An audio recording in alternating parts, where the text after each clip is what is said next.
ابھی حال ہی میں کچھ دن پہلے اسمبلی میں یہ بل پیش کیا گیا ہے کہ نکاح کے لیے کم از کم عمر 18 سال قرار دی گئی ہے، اور اس سے کم عمر اگر کسی جگہ پہ کوئی والدین بچوں کا نکاح کرواتے پکڑے جاتے ہیں، اور ان والدین کو سزا دی جائے گی، اور اس جو نکاح پڑھانے والا ہے اسے بھی سزا دی جائے گی اور جرمانہ کیا جائے گا۔ تو اس پر بعض جو ہمارے مذہبی طبقے ہیں ان کی طرف سے یہ اعتراض کیا جا رہا ہے کہ یہ قانون اسلام کے خلاف ہے، کہ اسلام نے تو نکاح کے لیے 18 سال نہیں بتائے، تو ریاست یہ نہیں کر سکتی۔ تو اس پہ دو سوال ہیں، ایک یہ کہ اسلامی نقطہ نظر کے مطابق نکاح کے لیے کیا ایک درست عمر ہونی چاہیے جو اسلام نے بیان کی، دوسرا یہ کہ ریاست کیا اس طرح کے معاملات میں قانون سازی کرنے کا اختیار رکھتی ہے؟ دیکھیے، پہلی بات تو یہ ہے کہ قرآن مجید سے معلوم ہوتا ہے کہ بلوغت کی عمر شادی کے لیے لازم ہے، بلوغت سے پہلے نہیں ہو سکتی۔ اذا بلغ النکاح اشارہ کر دیا اس کی طرف۔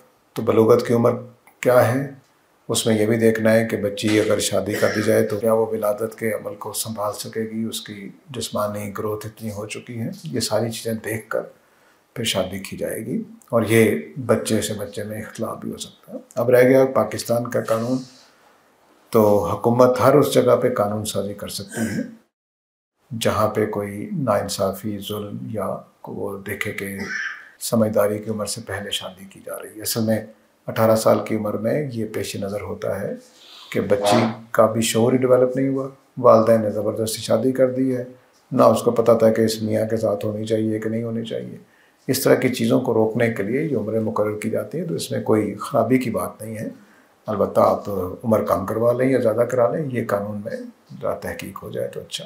سر، قرآن مجید میں جو ایک تو یہ کہ یہ جو بلوغت سے مراد کیا صرف جسمانی بلوغت ہی ہے، اور دوسرا یہ کہ قرآن مجید کی ایک آیت میں یہ بیان کیا گیا ہے کہ تمہارے جو غلام اور لونڈیاں ہیں، جب تم ان میں دیکھو نکاح کی صلاحیت تو ان کے نکاح کر دو۔ اب یہاں صلاحیت کا لفظ استعمال جو کیا گیا ہے، صلاحیت تو صرف جسمانی نہیں ہونی چاہیے، انسان ذہنی طور پر بھی اس قابل ہونا چاہیے کہ وہ ایک خاندان اپنا سنبھال سکے، اور معاشی لحاظ سے بھی وہ اس قابل ہونا چاہیے کہ اپنے بیوی کی اور اپنے بچوں کی ذمہ داریاں مکمل کر سکے۔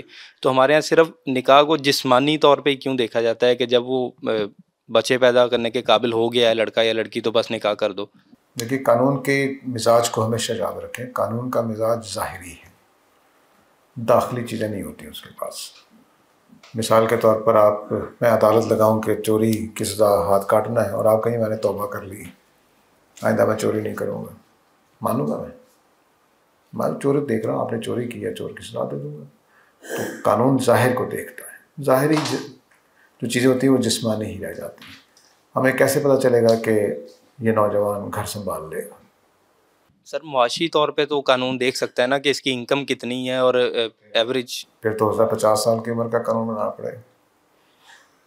تو یہ تو جو اصل میں ہمیں کوئی نہ کوئی جگہ بھی رکنا ہے کہیں، تو ہمیں یہ دیکھنا ہے کہ جسمانی طور پر متحمل ہے شادی کا بچی بھی اور بچہ بھی، اور لڑکا اور لڑکی دونوں، تو کیا وہ شادی کے متحمل ہیں، بلوغت کی ایج کو پہنچ گئے ہیں؟ یہ پہلا قرینہ ہے۔ ہمارے پاس اس کے علاوہ کوئی صلاحیت تو بعض بچوں کی لگ رہا ہوتا ہے کہ بڑے زبردست ہیں لیکن بیوی نہیں سنبھال پاتے، بعض بچیاں دیکھ رہے ہوتے ہیں کہ بڑی زبردست ذہانت والی ہیں لیکن وہ میاں کو نہیں سنبھال پاتی۔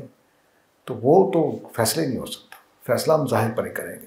ظاہر میں پھر ہمارے پاس بلوغت ہی ایک چیز بچتی ہے، زیادہ زیادہ سمجھدار عمر کو پہنچ گیا ہے، ذہنی گروتھ ٹھیک ہے، بس اس طرح کی چیزیں زیادہ سے زیادہ ڈالی جا سکتی ہیں کہ ڈاکٹر یہ بتا دیں کہ بھی ہاں یہ اپنی ایج کے لحاظ سے اس کا دماغ بھی ٹھیک ہے، بس اس سے زیادہ کیا کر سکتا ہے۔